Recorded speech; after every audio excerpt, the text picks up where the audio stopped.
Welcome to the PDB Situation Report. I'm Mike Baker, your eyes and ears on the world stage.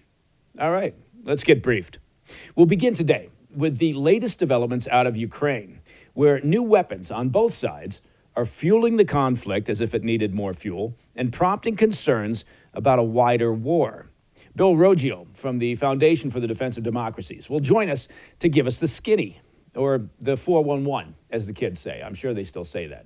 Later, with the Trump administration adding immigration hardliners like incoming border czar Tom Homan, sanctuary cities are pushing back against mass deportation efforts. So what's the path forward in solving the crisis? Well, I'm glad you asked that question. We've got Jessica Vaughan from the Center for Immigration Studies to weigh in. But first, our Situation Report Spotlight. Now, earlier this week, the Biden administration announced a major reversal in its longstanding policy limiting the use of U.S.-made long-range ballistic missiles known as ATACMS. The decision resulted in strikes from Ukrainian forces deep into Russian territory, hitting targets once deemed off-limits by the Biden administration. As expected, the White House's reversal and the subsequent strikes evoked a strong response from the Kremlin, which warned that the use of the weapons marked a new phase in the war. Oh, well, that would be the war that Putin started. But Russia went beyond rhetoric, unleashing a new weapon of its own. On Thursday, Kyiv reported that the city of Dnipro had been struck by what it initially believed to be an intercontinental ballistic missile, or an ICBM. Ultimately, it was revealed that Russia had used an experimental intermediate-range ballistic missile known as Orshnik. Well, that just rolls off the tongue, doesn't it? In an address to the Russian people following the attack, President Putin warned, quote, "We believe that we have the right to use our weapons against military facilities of the countries that allow to use their weapons against our facilities," end quote. Putin really needs to work on his grammar, but you get the point.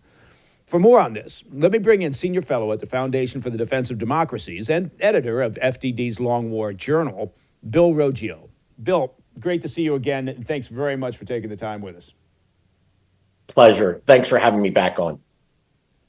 Oh, absolutely. Look, you were a crowd favorite, right? We've been getting emails and texts and postcards asking when you were going to be back on. So here you are, right? I don't get that much, so thank you very much.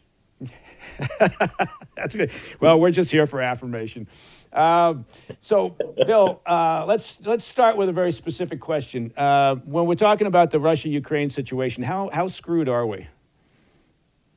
Yeah, it's a very concerning situation. Look, I find that the Biden administration clearing the Ukrainians' use of long-range strike weapons into Russia in between, as it's going to transition power to a Trump administration that has talked about negotiations to just be, I don't even know how to describe that.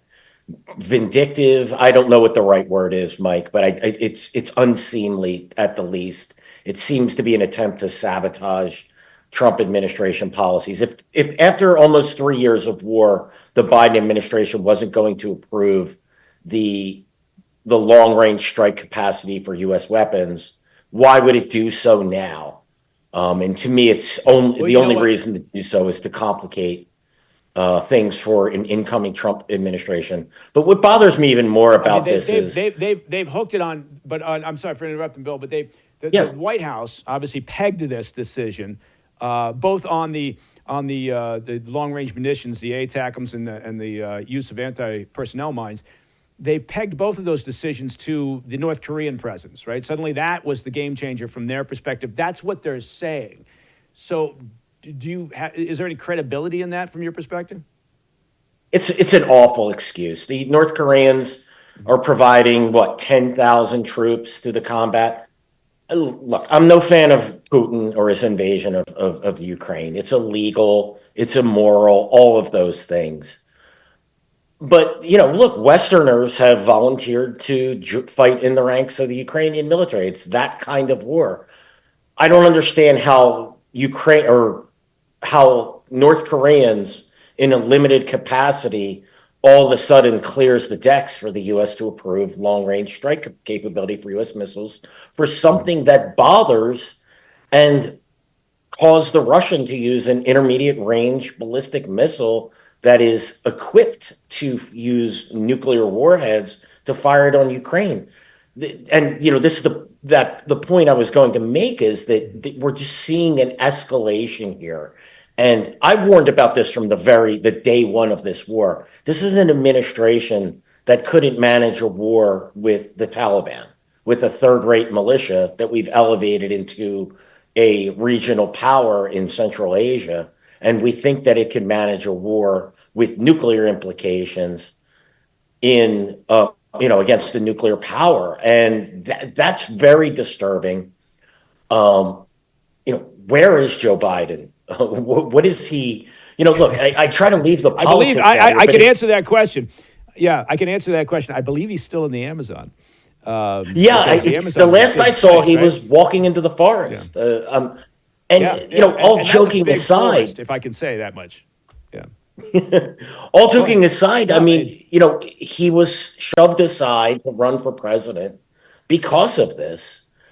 This administration should, tread water in Ukraine and hand over the policy to an incoming Trump administration. 2 months before leaving office, it's going to risk nuclear escalation. I find this to be both disturbing and irresponsible at the same time.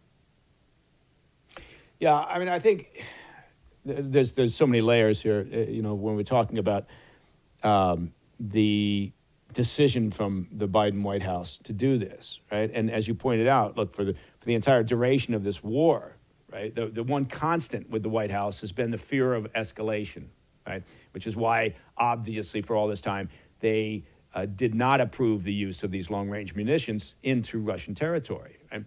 And so, I mean, I think that pinning that decision, I agree with you on the North Korean issue, right? It seems like a disconnect. Okay, sure, we're upset that Kim Jong-un is sending troops, but he's been sending munitions and hardware and other support for, almost the duration of the war. Sending troops, yes, it's visually, it's bizarre, right? But, it's part and parcel of what you could probably have predicted from that relationship, particularly given the personnel issues that Putin has and the desire not to have another conscription. But I kind of have to side with you on this one, that it seems, I think you used the word vindictive, and that almost fits, right? Because there's no other real logical reason for it, unless, and let me get your opinion on this, unless there's some intelligence that we're not seeing about a new counteroffensive in Kursk. Obviously, the Russians have been massing troops up there. Reportedly, they've got some 50,000, and that may be where the bulk of the North Korean troops are. And my guess is they're at the front of the line, about to be shoved into the meat grinder. But unless they felt as if Putin is close to moving on Kursk, taking back that territory, and removing one of the few points of leverage that Zelensky has in terms of sitting down at the negotiating table. Yeah, I mean, that certainly is possible. I think that the Kursk, the Ukrainian presence in Kursk it's just a matter of time before the Ukrainians lose their foothold in Russia. The Russians are determined to take it back. I have a feeling that this isn't one that Putin will negotiate for. I think it's a matter of honor for Putin and for the Russians to retake that territory. So, what are the arguments I'm hearing about for permitting the long-range strike capabilities is to force the Russians to the table, right? To get them to negotiate a settlement. Mm-hmm. But the Ukrainians insist that the only settlement they'll accept is full Russian withdrawal. That's not going to happen. No, absolutely not. And then the argument is well, Putin's not going to negotiate. He wants to take the whole of Ukraine or split Ukraine, or he's not going to. So if you're not going to be able to get Putin to the table, how does launching missiles, which, by the way, may have the opposite effect of what you think, it may harden Putin and it may harden the Russian people to fight harder to dismantle a Ukrainian government. The fact is the Ukrainians are losing And I don't like this. I hate making these arguments, Mike, because I'll get accused of being pro Yeah. Putin for this, but we have to Right. look at the Right. reality on the ground. Ukraine is a country with a quarter of the population, probably more like a fifth at this point, given the exodus of people from Ukraine. The fifth of the population of Russia does not have its own industrial capability. Russia is a nuclear armed country. It has a large economy with petroleum and other exports. It has a large manufacturing base. It makes its own weapons. These are all stacked against Ukraine. We could provide a limited number of weapon systems, even the long range strike systems that we send to the Ukrainians. There's only so many of them that we can send. So they're going to have limited capacity. This war was always stacked against Ukraine. Ukraine would have been wise Yeah. to take whatever kind of deal it could and then revamped and rearmed for whatever future conflict may come. Thinking that we're going to Well, drive the I Russians think to that the table there's by allowing long range strike capabilities for a limited number of missiles and rockets is just it's fantasy to me. Well, I think you've got two options, right? As with most decision trees, right? People overcomplicate major decisions because they imagine there's endless scenarios, and there really typically are not. Right? There's very few actual options, and in this case, granting permission for the long range munitions, you're either going to drive them to the table or you're going to get what you get in this case, which is, from his perception, further escalation, right? Launching an IRBM and thinking, okay, well now, what are you going to do? You're going to keep firing these ATACMs at me, or the Storm Shadows from the UK, their version. I think perhaps there's an issue here where they've misread Putin's motivations and agenda, right? And there's a lot of work that goes into profiling and understanding world leaders, and we've certainly had a long time to look at Putin. But I go back to, again, this White House decision, because it is fascinating, and I agree with you. We typically, on the Situation Report, we don't talk politics. I don't like to do that. I like to focus on, what's happening operationally overseas. But their policy seemed to be at the White House for the duration of this war, up until just now, to essentially give just enough, to not allow Ukraine to have any opportunity for victory, but to basically hold the line, right? Maintain a status quo in what essentially turned into trench warfare from World War I. And then, supposedly, because of the incoming North Korean troops, now the dynamics entirely changed. And the White House was very good about this. Everybody's memo said the same thing. When they went out and had to explain this to the press, they were all the same. Well, the dynamic of the North Koreans has changed the picture. And you're right. There is the problem here that anytime you talk about a negotiated settlement, that people say, well, you're just on Putin's side. No. You're trying to be pragmatic in a world where you don't want, what you hope for is not your foreign policy, right? Foreign policy shouldn't be built on the world that you'd like to see, right? It's the world that you have to deal with. So, what I'm going to do right now, Bill, is I'm going to climb down off my soapbox, and I'm going to go to break real quick. But if you could stay right where you are, we're going to hear from a couple of our most excellent sponsors, and then we'll be right back.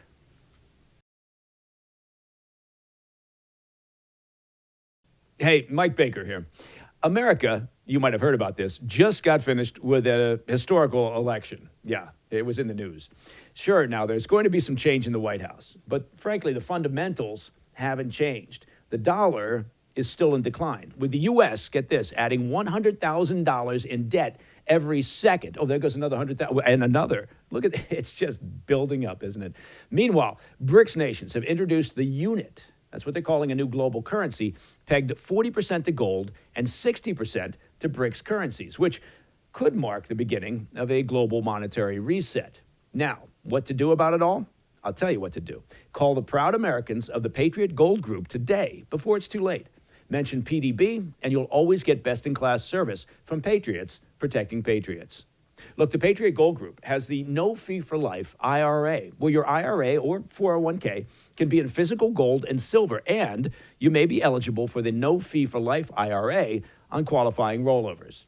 Call 1-888-870-5457 for a free investor guide. Now, Patriot Gold Group is Consumer Affairs' top-rated gold IRA dealer for 7 years in a row, and I'm here to tell you that's a lot of years in a row. Call 1-888 870-5457.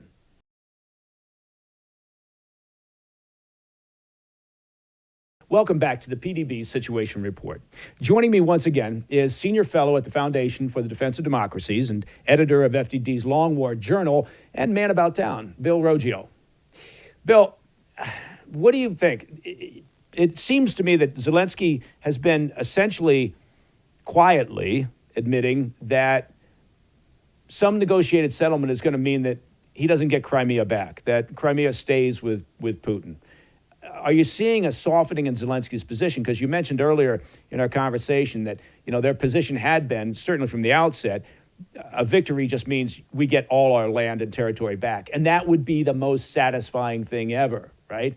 To justify all this loss of life and cost to see Ukraine, come back with Crimea and with the eastern part of the country. But it seems as if Zelensky himself is setting the table with his own population to say that that's probably not going to be how this ends up. Yeah, and Mike, before I address that, I wanted to address what you had mentioned, not understanding Putin. This is a problem I've witnessed in the entire war on terror. We didn't understand the Taliban. We didn't understand Al Qaeda. We didn't and don't understand Iran and its motivations.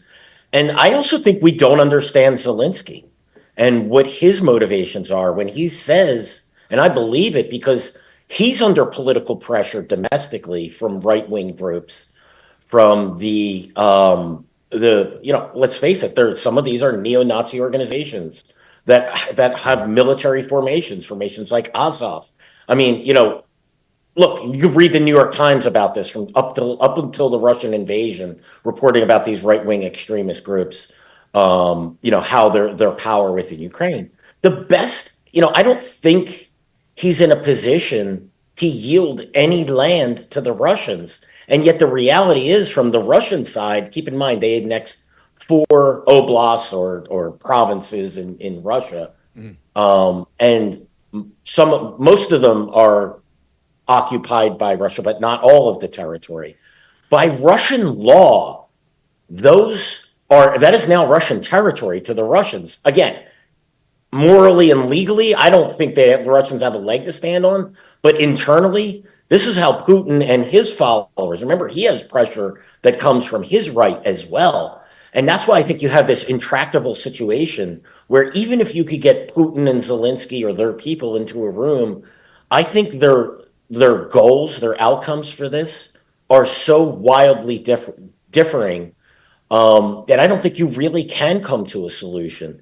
Zelensky can't afford to cede even just Crimea to the Russians because the right-wing groups that have military power, there's actual military brigades. I see it all the time, showing their Nazi symbolism while training in France even. These groups have said that they would not accept this outcome and have said that some of them said they would kill Zelensky if that outcome came along. So he's handcuffed. The best that he could hope for is to get all of the territory back. And then maybe the thing that he could cede would be Ukraine not agreeing to join NATO to be a neutral country. But for the Russians, I don't think that's enough. But there's no way that Putin's going to give back Crimea, right? There's no way. That's the thing. The Russians, Black Sea Fleet, given the cost that they've incurred, Mike, right, in the number of soldiers, and there's wildly differing estimates on that. Military hardware, international pressure, they're going to want something out of this, and I think they're serious about annexing those 4 provinces, and keeping them. I just don't see a political outcome. The best outcome to me that's realistic that Zelensky can hope for is some type of ceasefire, a cessation of fighting, of freezing the line of contact as it is today. That's the best they can hope for. If they wait till tomorrow, they're going to lose more ground. If they wait till next week, they're going to lose a little bit more ground. And if they wait till next month, they're going to lose a lot more ground. Yeah. Now, I take your point. I think you're correct, right? I've been saying this forever. And look, Crimea is an interesting spot because when they annexed Crimea, approximately 0 people outside of Ukraine cared, right? I don't remember anybody on Twitter at the time posting little Ukrainian flags on their Twitter sites, or putting little signs outside their yard saying we stand with Ukraine. Nobody gave a shit, right? And he's had troops in eastern Ukraine for all these years. Same thing. So we again and you always have to caveat this, right? Because of the bizarre world we live in. You shouldn't have to state the obvious, but nobody is behind this idea that Putin deserves any of that territory. He doesn't, right? He's a despot. He's a dictator. A whole mess is his fault. He's responsible for it. But in foreign policy, and in dealing with the world as it is, not as you'd like it, sometimes you have to make very unpleasant decisions. And so the idea that this whole thing could end much with the lines similar to where it started, which frankly they've taken more territory during the past 1,000 days. So if they got back to the original lines in February 2022, that would mean that Russia would have to give back some of that turf.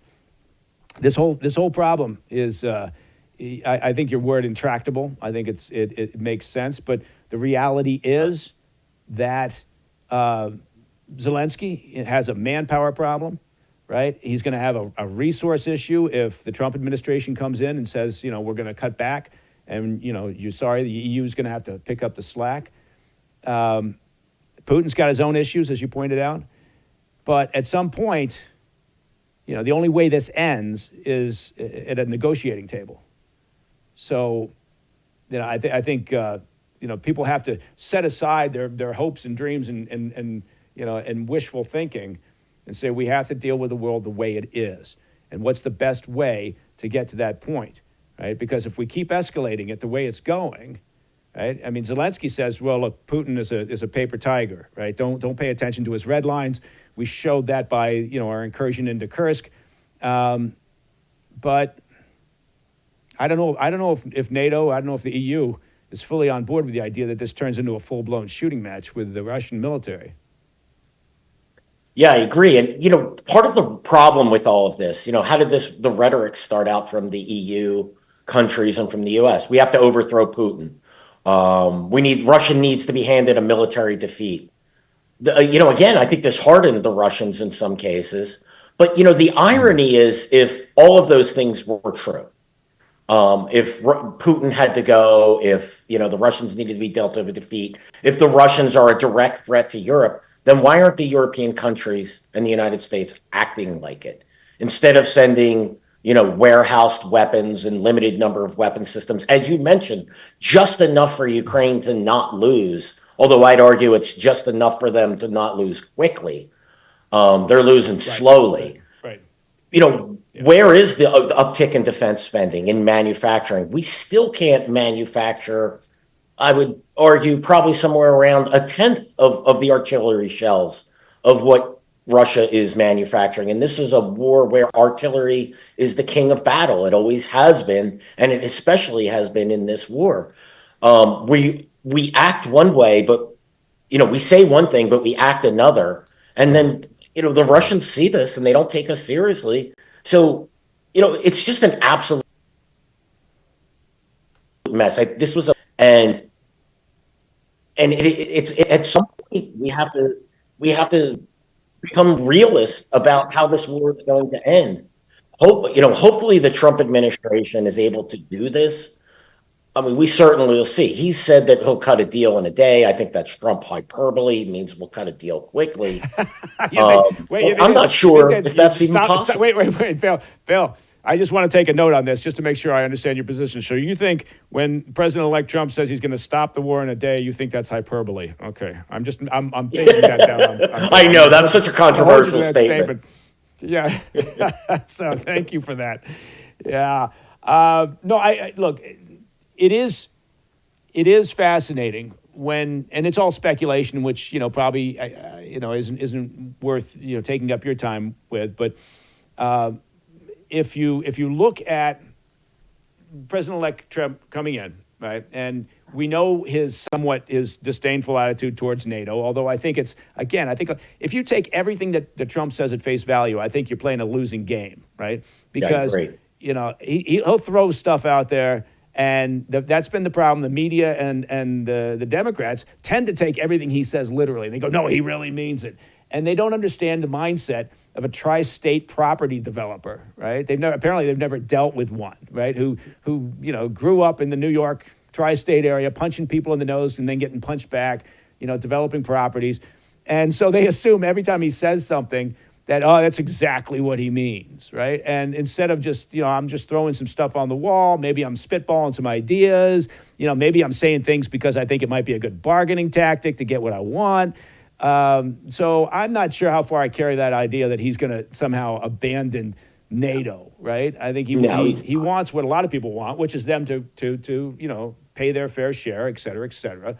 By the way, we should probably. And he was right about that. He was right about NATO not shouldering the load.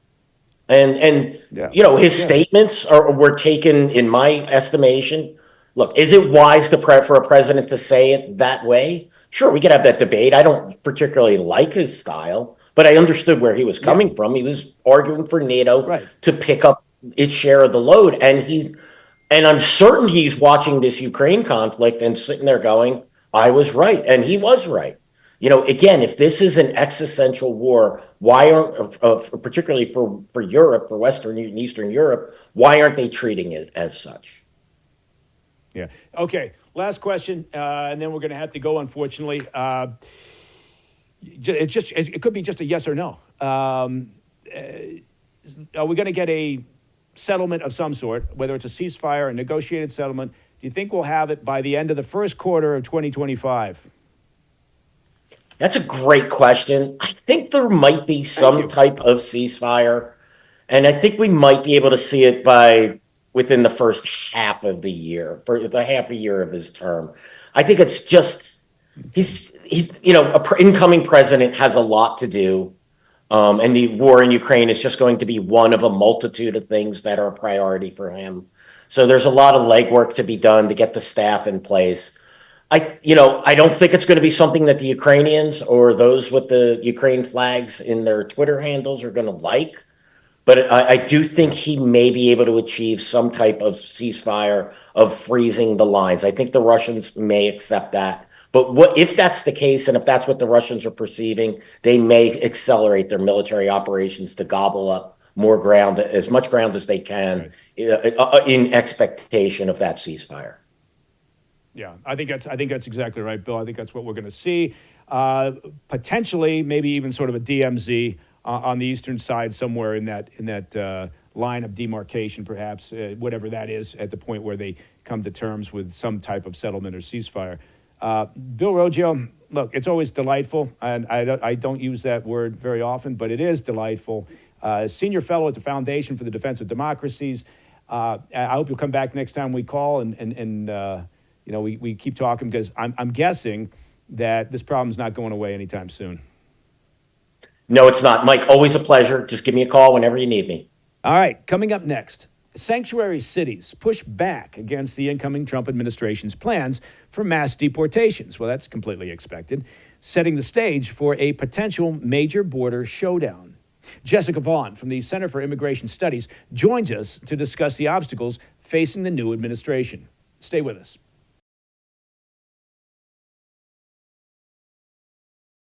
Hey, Mike Baker here. If you're tired of the same old coffee, and I know you are, from those mega corporations that push their woke agendas, and you know which ones I'm talking about, well, listen up. It's time to take a stand and support a brand that truly embodies American values. And of course, here I'm talking about Blackout Coffee. They stand with hardworking Americans who believe in family, faith, and freedom. And they roast some of the most incredible coffee that you'll ever taste, using only premium grade beans roasted and shipped to you within 48 hours. Think about the speed on that, right? The beans are sitting in the roaster, and the next thing you know, they're in your mug. For the cold brew fans, Blackout Coffee is now also excited to announce the launch of their 2 new ready-to-drink cold brew coffee latte options. Look, don't settle for less. Make the switch to Blackout Coffee. Head on over to blackoutcoffee.com/PDB and use the code PDB for 20% off your first order. That's blackoutcoffee.com/PDB, and the code again is PDB. Join the movement and taste the difference. Remember, with every sip, you're supporting a brand that stands for America. And as we say around these parts, be awake, not woke.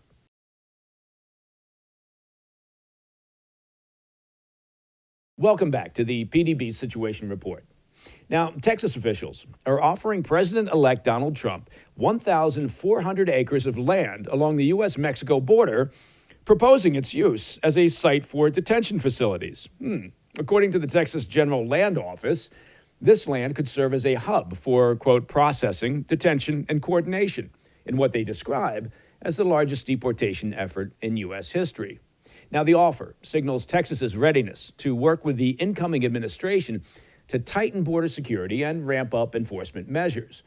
But, as you might imagine, questions remain about the feasibility of such a large-scale operation and the legal, logistical, and political hurdles that lie ahead, including leaders in sanctuary cities who are signaling, they do signal a lot, don't they, that they will not be cooperating with federal efforts.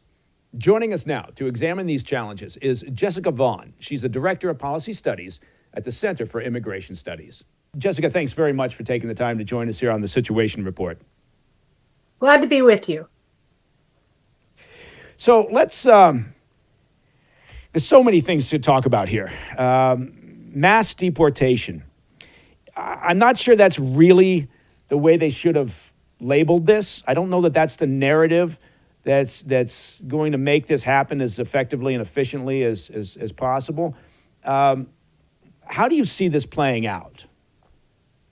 Well, I think the term mass deportations might be useful from a messaging standpoint, but what this really seems to mean is a significant boost in immigration enforcement, not only at the border, but also in the interior, that's going to end the catch and release policies that are drawing so many illegal border crossers here, but also a return to enforcing the law within the country so that people who've been arrested for state and local crimes, people who've already had their very generous due process and been ordered removed by an immigration judge but haven't left yet, they're going to be a target. People who've been deported before, if they start up worksite raids, people who get caught up in that, anyone here illegally is potentially subject to deportation, although of course they're going to prioritize the most dangerous people first. Yeah, I think that, I guess that's my top line thought on this is, I mean, I take your point. I think from a political perspective, certainly in the run up to the election, you know, I see why they were going with mass deportation. It was playing well, I guess, from a political messaging perspective. But now you have to implement it, right? And to do that, you know, you'd like to do it with as little pushback as possible, right? From the Democrats, from the media. It's always going to be there. You're always going to get that opposition. But I think if the messaging had really been focused on exactly what you just said, I mean, really driving it home that, look, we're not talking about sending back 11 million people. We're talking about exactly the groups that you said, the criminals, those who have already made their way through the deportation process and just for whatever reason remain in the country still. If they would focus on that, but I think what they're setting themselves up for is probably 2 to 3 to maybe 4 years of this constant battle against the media narrative and the Democrat narrative, which is that you're splitting up families, you're sending home all these valuable workers, and I think that incoming Trump administration perhaps could have been a little bit more focused with that messaging. Well, a lot of this, again, is rhetoric for the purposes of the campaign. But you're right. There is going to be a constant pushback, a constant narrative about how cruel and heartless this policy is. And so I hope that the Trump administration will emphasize the importance of this for Americans, that this is going to create job opportunities for Americans. This is going to make our communities safer by removing gang members and drug traffickers and other people who are, committing crimes. But we also need to remember that what I found through my research is that it only takes a modest increase in enforcement before people start following the law on their own. Employers realize that they could be shut down with a raid if they're hiring illegal workers, so they start doing their due diligence. Illegal aliens who are sort of your regular people who came here for the opportunity of the catch and release program, but get their work permits rescinded, are going to say, I've had a good run here. I've saved some money. I don't want to be arrested. I don't want to be separated from my family. So it's time to start planning my return home. And, we find that just as many people leave on their own as actually get physically removed by ICE. And that's really the humane way to do it. I don't want to see ICE having to go door to door, picking up grandmothers on their way to church. That's not the kind of enforcement that's going to happen. But Americans really want to see our laws enforced and have confidence in it, that we can have a robust legal immigration program where, more people are coming legally than illegally, and hopefully not many at all coming illegally. And that's it. It will take time to get to that, but it's not going to require, Gestapo tactics to get it done. It will happen over time, and people will start complying with the law on their own. Yeah, I think your point is really well done, and I think it needs to be amplified as often as possible, which is it doesn't take much in terms of the additional enforcement procedures to realize a much more significant change in behavior, right, or an attitude. So I think that's a great bit of messaging that needs to be thrown out there. I think that the problem is never underestimate. Look, this is galvanized, right? The Democrats were demoralized right after this election, and they were standing around wondering who they are and what they stand for, and this idea is really galvanizing them again, and we're seeing that in terms of what the sanctuary cities are doing and what they're saying. We're not going to support any of this effort. In fact, we're going to do everything it takes to stand against it. And I mean, again, of all, Colorado talking about how the mothers in Highlands are going to, stand in some Tiananmen type wall against law enforcement from the federal agencies. It gets bizarre, but it takes up all the oxygen, right? And they tend to be very good at sticking with a message and driving that narrative. So again, I think that. But that's where the Trump administration needs to hit back and say, look, we're going after gang members. We're going after employers who are completely abusing these trafficked workers. We're going after drug dealers. And if they can keep on message with that and on task with that, then I think they're going to maintain public support. Well, hopefully it's a new day, because I would argue in the past anyway. I hope it will change. I hope with the incoming administration. They've got 4 years under their belt. They understand how Washington works. But, typically I think the Republicans tend to not do as well at sticking to message or at managing a narrative as the Democrats do, right? The Democrats tend to be a little bit more, there's more histrionics, of course, but I think in general terms, look, it's understandable why. When you talk about, when you're throwing out the term mass deportation and you're throwing out numbers like 11 million people out there, or you're talking about now, in this case, we're going to build, well, at least they're talking about it, building detention facilities along the border down in Texas. That's not necessarily a good look, when you talk about detention camps. It kind of takes everyone's minds back to, the World War II and the Japanese Americans and what they went through. So I think the administration needs to, or the incoming administration, they don't have much time. They got, if they want to get a grip on this, I think in a meaningful way, to your point, they've got to drive home that message. And, any so-called detention camps or, like temporary detention facilities, I think really the intent for that is to be at the border so that they can stop catching and releasing people. Instead, they can keep them in custody near the border and return them quickly. I don't think they contemplate that kind of situation within the interior of the country. I'm not sure the public really would support that.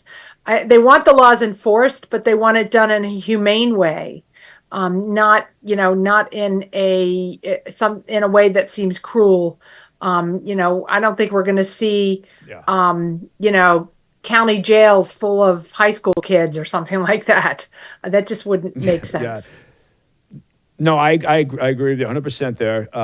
But if you're talking about targeting the criminal element and others who, have already gone through that process and are slated to be deported, then fine. Refer to it as a criminal detention facility, a temporary criminal detention facility or whatever you have to do to ensure that people don't, then run wild with their imagination as, oh my God, we're detaining 11 million people. I do worry about this because, a lot of times that perception can then drive the effectiveness of potential policy, right? And it takes the wind out of your sails. But it's worth the fight, right? We're talking about national security. Now, at the same time as we're looking to round up, the criminal element again, there also have to be other steps taken. And I want to talk to you about, how successful you think the incoming administration may be in things just as simple as the ability to vet people coming across the border in the future, right? Because, talking to CBP folks, there's almost no vetting that they're able to do at this point, right? It's not as if someone comes in the San Diego sector from China and somehow we can run a database and go, oh, we understand who this person is. We have no idea. And then they're just released into the country. That's exactly right. And people need to understand that it's almost impossible to vet anyone who's just coming across the border illegally. We have to take them at their word for their identity and their behavior in wherever they were living before. And that's why we have to have a legal process where people are vetted at embassies abroad when they apply for a visa, and then have their identity verified again when they arrive at a legal port of entry. We cannot continue to just allow people to show up on our doorstep at the land border and, spend an hour, asking them questions and then just releasing them to an NGO to go on to their final destination and expect that, we're going to keep a good handle on who's coming in. That just doesn't work. And I do think that our government can do reasonable vetting of people when given time and using a visa process and getting the cooperation of other countries. And that was the basis for the so-called travel ban that Trump put into place at the beginning of his first term. The whole idea behind that was not a Muslim ban, but instead a ban on travelers who are coming from countries where we are not able to get good information about whether that person is a threat. And if we cannot do that, then we shouldn't be letting anyone in from those countries unless we can have confidence in our information sharing and our ability to understand who that person is. And to verify their purposes for travel. So and this whole vetting process that was started with the first so-called travel ban, a lot of that was actually preserved by the Biden administration and not scrapped. That will not be hard to get going again. And I think there's a good case for the whole process to be sort of upgraded and potentially look at slowing down admissions from even more countries than were on that first list. And frankly, it needs to be done for visa overstayers as well. Something like 40% of the illegal population is people who came on a visa and just stayed over. Well, we need to hold that into consideration when we're looking at letting people in on visas and say to these countries, look, 25% of the people who are coming on visas are not going home. We've got to restrict the number of visas that we're issuing. And we've got to restrict who can sponsor these people. But part of that is also a vetting issue. We can talk about that after the break, but part of it is also a vetting issue from the point of origin, from that individual, right? Because, you have to, there's a lot of consular offices around the world where they do a very good job of assessing the individual and ensuring that, you've got a reason to come back to your home country, right? And they make that calculation. Are you going to overstay your visa? Are you not? But to your point about the travel ban, again, with messaging, that just became known as the Muslim ban. And it's still to this day, the Democrats, that's how they refer to it. And people, they're busy, right? And they don't sit and analyze, or they don't think about it, and they don't hear what you've just said because it's not like on their front burner, and so they just go with, yeah, it was a Muslim ban, and that created a lot of chaos and pushback. Look, if you don't know who's coming across your border, you don't have national security. And so therefore, if they just stuck with these basic, simple messages, there are a lot of Democrats who legitimately are somewhat moderate and understand that. And if you just kept hammering that point as well as some of the other things you're talking about. But right now, if I could, I'm going to ask you if you could just stay with us just for a moment. We got a very quick break, and then we'll be right back to the Situation Report.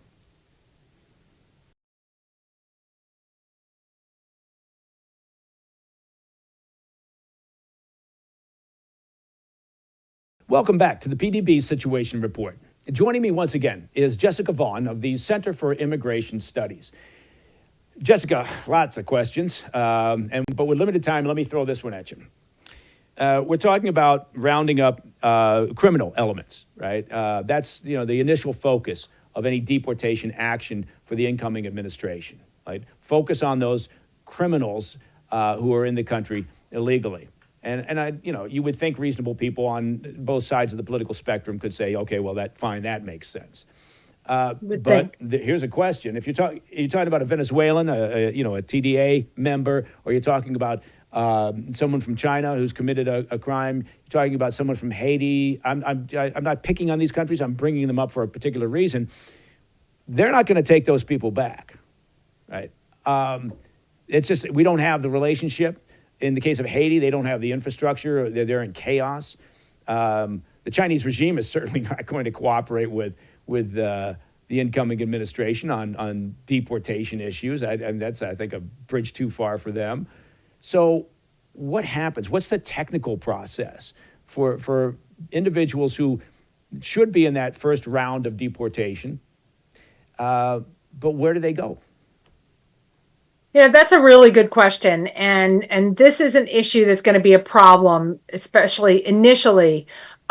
Each one of these countries, and we call them recalcitrant countries, the countries that won't take their citizens back for deportation. And a lot of times it's criminals that we're talking about.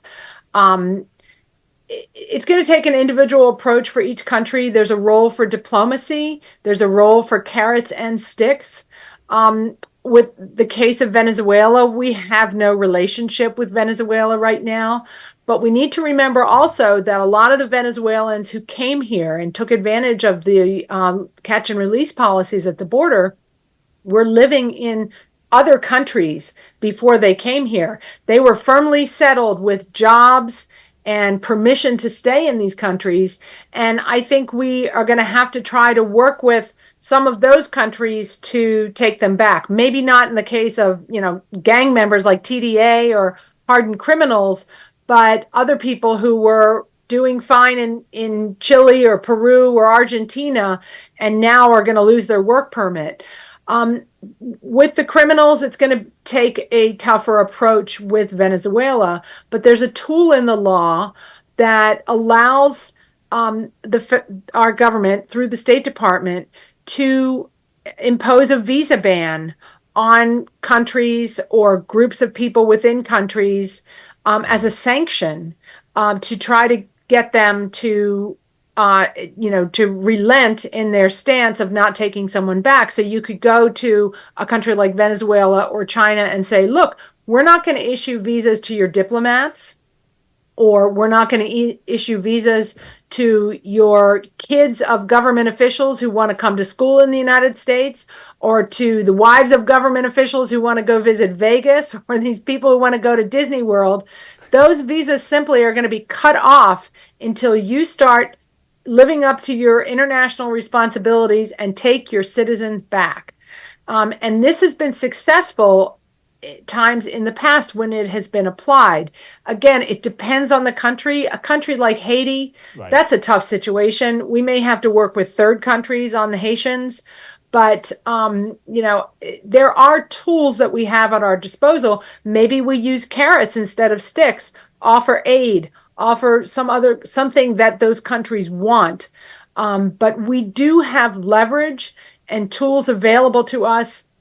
The problem is they've never been used by the federal. I shouldn't say never. They were never used under Biden, but they haven't been used as much as we should be using them to lean on these countries. So we just, they can't just dump all of their criminals and dissidents and everything else on our doorstep. Yeah, it's.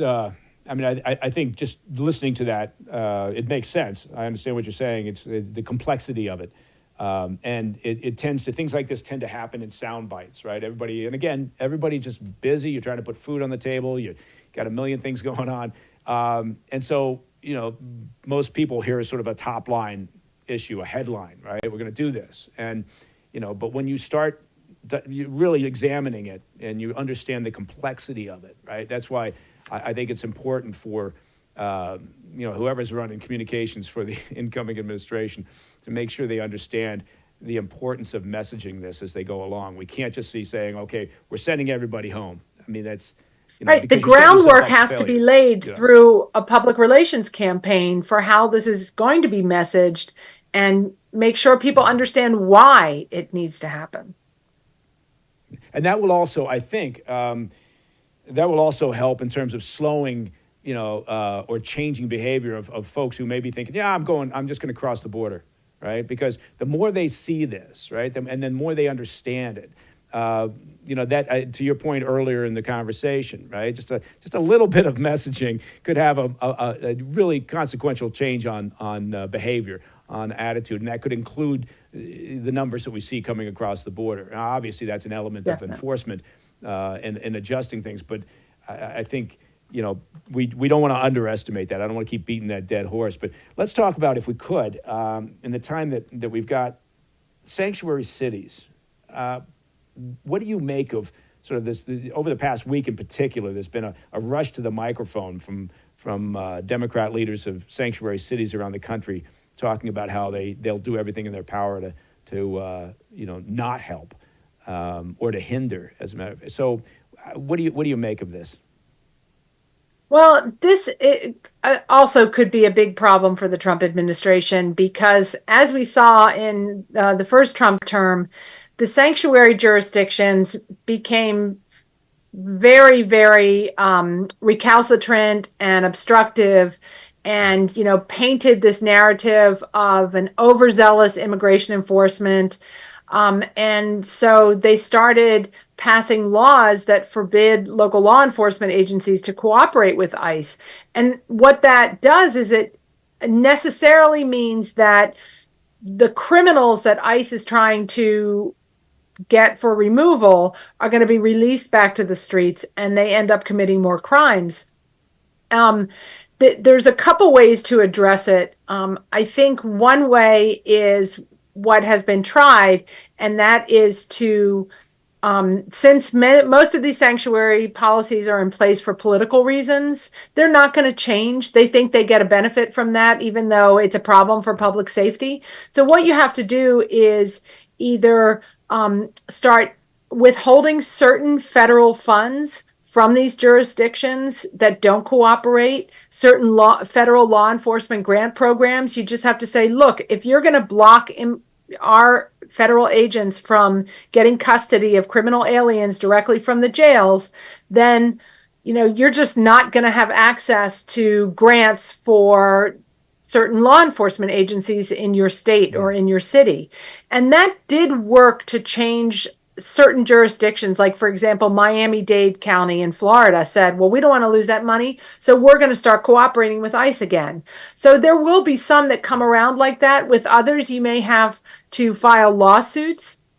I think in other places, a public relations campaign on the part of ICE by saying, look, this week, the New York City Police Department released these criminals who we were trying to deport. And if they commit a crime, now you know why. It's because your own police department released them. And I think that kind of public attention to what's really going on could work really well for ICE. Another thing Congress could do is give a private right of action for victims of these crimes, if they're serious, to potentially hold the local sanctuary government liable for any problems that are caused when they deliberately release somebody that ICE was trying to take into custody for removal. That's the kind of thing that really gets their attention. Yeah, I think you're right. That's actually a pretty clever way of looking at it. I can see where there could be all sorts of bureaucratic problems with trying to implement that, but it is astounding if you just step back and think, why would a leadership of a major U.S. city object to removing illegal migrants who have criminal records from their streets? Right? It is. And again, part of it's self-righteous virtue signaling, right? They're trying to say, look at us, and then because they never make these announcements, quietly. It's always with a lot of fuss, so they can be seen, oh, look at us, look how special we are, and then the people of that city, like if we just take New York, right, and we say, the average New York, resident understands that they've got a criminal problem, right? They've got a crime problem. Everybody kind of looks over their shoulder a little bit at nighttime, particularly when you're walking around, and it's not a lot of people that are excited to go down to the subways right now. And so you would think that public security, law and order would be an issue that, everybody, Democrat, Republican, get their heads around. And yet, then they continue to vote the same way that they vote, and, nothing changes. So, I mean, if you look at the potential for obstruction on a project like this, and I know that Tom Homan, the incoming, assuming he's approved, the incoming border czar, he said, look, we're going to do this with you or without you, speaking to the leaders of these various sanctuary cities. But how practical is that? I mean, does the federal government, do they have the resources and ability to make an impact without the support of local police departments, without the NYPD or the police force in Denver, Colorado? Well, there's no question it's going to make it much, much harder without the support of local law enforcement agencies. And, so if ICE has to start taking to the streets to arrest people in public at their dwelling, or in other situations that's really visible to the public, it's dangerous, first of all, for ICE and for bystanders, but that's exactly the kind of operation that's going to generate a lot of public backlash. So it would be better if they don't have to do that. Another thing they could do, so a lot of these sanctuary policies are in place for political reasons. But there's also an argument that's made that if local police have to cooperate with ICE, then immigrants in the community are not going to trust them, are not going to come forward to report crimes. And I've actually learned from studying the Department of Justice data on victimizations that that's not true, that actually immigrants and even illegal immigrants report crimes just as frequently as Americans do. But I think if there could be some outreach to immigrant communities to explain what ICE's priorities are and how they're going to operate and who they're looking for, and why they need the cooperation, that itself could actually help restore some of that trust, or at least provide another way to get that trust in immigrant communities, to avoid these kinds of fear campaigns that the sanctuary jurisdictions try to use to discredit ICE. They should be working with immigrant communities, with leaders, and with local law enforcement agencies to find ways that immigrants can access public safety services without, being worried that something's going to come back to haunt them. I mean, there's so many good community-oriented policing programs around this country that we can turn to, that the sanctuary policies really have no basis or no justification in reality. Yeah, it's you could almost argue it's a little bit racist on the part of sanctuary city leaders to imply somehow that illegal migrants aren't also concerned about law and order, aren't also concerned about public safety, because frankly, I think they'd be just as happy as everyone else to see the criminal elements deported. right? I mean, it impacts their safety, impacts the safety of their children, and I again, I'm not saying that that's going to be the case. I don't think they're going to change their stripes in terms of these sanctuary cities. So I think there is a fight coming up in the near future as they start to implement this process. Listen, this has been a fascinating conversation. Lisa, I found it fascinating. I know the Situation Report viewers will find it fascinating. I hope you found it interesting. But I also hope that you'll come back next time we pick up the phone and give you a call, because what I'd love to do is sometime shortly after the inauguration, because I think they're going to move on this pretty quick. Once we start seeing some of their actions from within the White House and Tom Homan and others, it'd be great to sit back down with you, Jessica, and talk about where we stand at that point. That would be my pleasure. I've enjoyed our talk. Well, that's all the time we have for the PDB Situation Report. Now, if you have any questions or comments that you'd like me to address on the air, reach out to me at pdb@thefirsttv.com. Now, don't forget, right? Every month, we put together what we call our Ask Me Anything episodes. And the way we do that is every couple of days, Carl the mailman, he stops by the secret compound of the PDB, and he drops off another mailbag stuffed full of your questions and your comments and your postcards. And then our crack team of interns, what they do is they sift through all of those. They pick the most interesting questions, and they smush them together into our monthly Ask Me Anything episodes. So please, I'm serious about this.